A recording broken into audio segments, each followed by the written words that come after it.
We're taking you live to Sydney. This is where the Rugby League Players Association is announcing major strike action. This is after negotiations for better pay and conditions stalled. They're going to boycott media appearances. Let's listen in live. The NRL players the COVID-reduced benefits, despite accepting record revenue throughout the last 12 months. I'd like to emphasise that the gravity of this situation that we now find ourselves in today,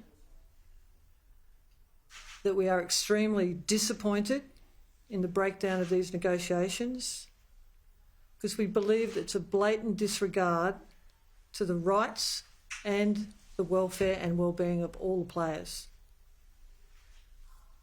This is absolutely a clear attempt to intimidate the players into a deal that they believe undermines their rights, their voice and their control over their own careers, and unanimously they have agreed that they will not continue with these types of tactics.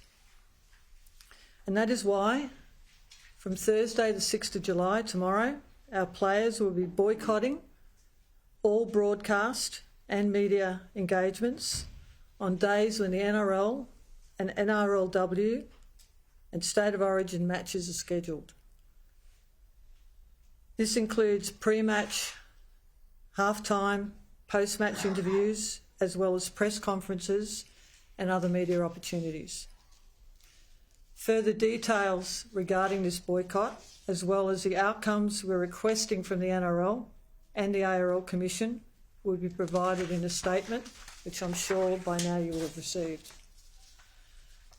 I'd like to take a moment to acknowledge the strength and the courage of our players, particularly our NRLW players, who continue to break barriers and pave the way for the future generations of little girls that want to play this game.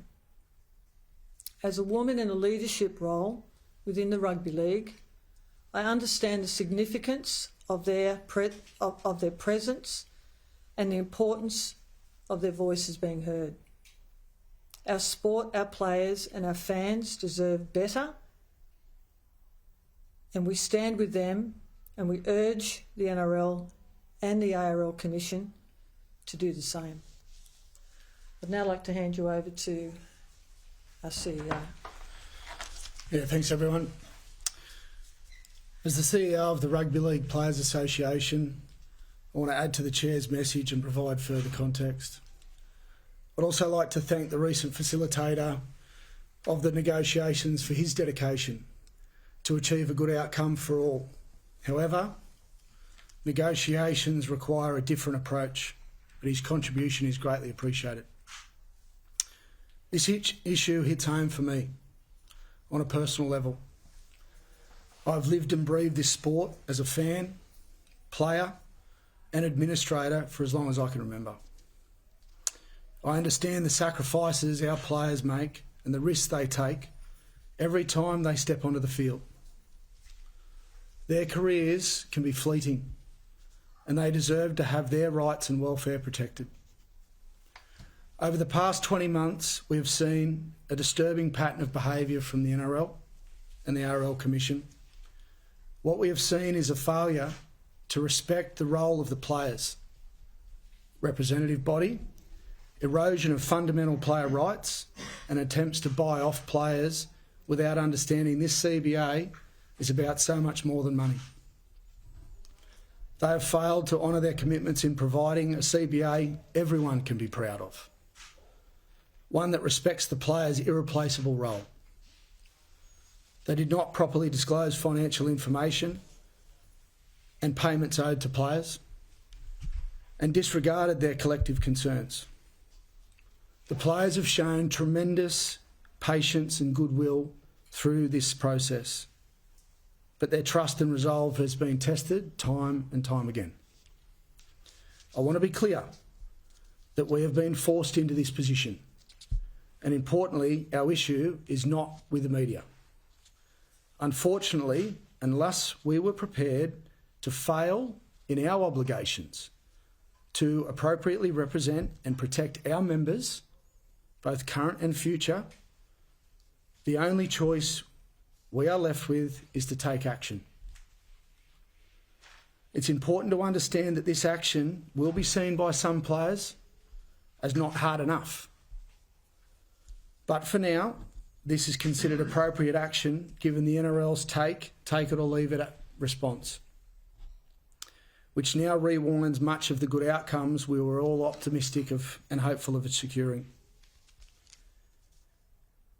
We must also remember not to let this dispute overshadow the connection between the players and the fans. While there is no game without players, there is no profession without fans. Fans are the lifeblood of this game, and our players are dedicated to playing for them and providing the entertainment they deserve. They have a deep connection with the community because they too all started this journey as a fan. We entered into negotiations with the hope of reaching a fair and reasonable agreement that addresses the needs and interests of all players, NRL and NRLW. We made concessions, we engaged in good faith, and we presented a settlement proposal that did not ask for a single dollar more than what had already been agreed upon in December.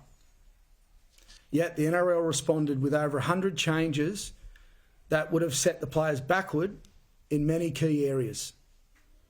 This response was unacceptable, with clear erosion of player rights, including taking away player rights on their personal player property and data and medical information, exploiting the player property, controlling how players spend their money on player funds and their benefits, increasing the number of matches without player agreement, and making players pay for things they shouldn't have to, such as insurances and other benefits that are not afforded to players.